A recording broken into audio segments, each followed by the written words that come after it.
We all want our children to be healthy.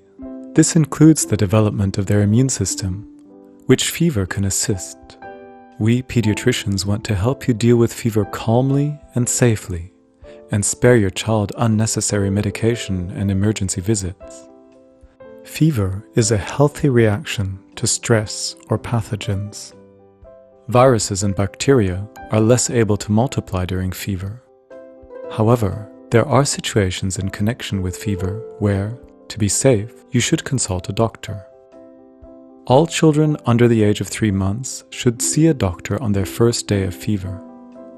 You should also consult a doctor if your child looks seriously ill, has a skin rash, has strong pain, is breathing very quickly and with effort, won't drink anything for a long time, especially if the child has diarrhea, vomiting, or is listless, or has a fever for longer than 3 days.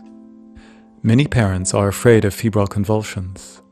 They are rare, but if it runs in the family, young children may have such fainting spells, with rolling eyes, shaking, and even turning blue, and emergency may be called. But even though they look terrible, simple febrile seizures are harmless and usually cease within minutes. Antipyretic drugs do not protect against febrile convulsions. What can you do? Please make sure you or someone familiar is there for your child. Your sick child needs care and support. Days of illness in a child's life are an opportunity for nurturing the relationship between you and your child, and relationship is most important for health and learning. As long as your child has cold hands and feet, or even chills, he or she needs warmth. Make sure your sources of warmth do not burn. You avoid stress and suffering by gentle warming during the rise of a fever. Once your child has warm hands and feet, and maybe even sweats, less warming is necessary, but still keep the child comfortably warm.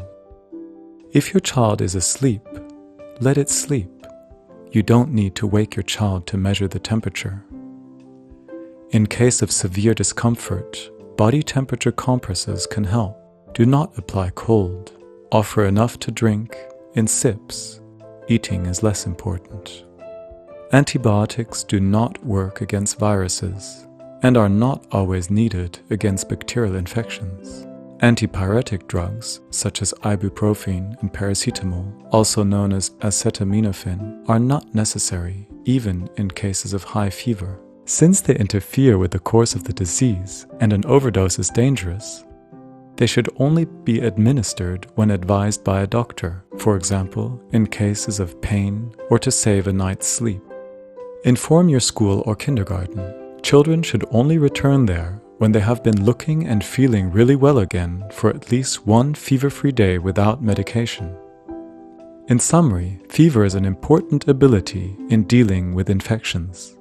For an otherwise healthy child, there is no upper limit at which one must lower a fever. Depending on general condition, a temperature over 40 degrees can easily be tolerated. A sick child needs warmth, calm parents, safety, and closeness. If you don't know what to do, are worried, or if your child shows warning symptoms, we health professionals are always there for you. The Fever app can help you measure and document well-being, temperature, pulse, breathing rate, and symptoms, and offers further practical and scientific information. We wish your child a good recovery.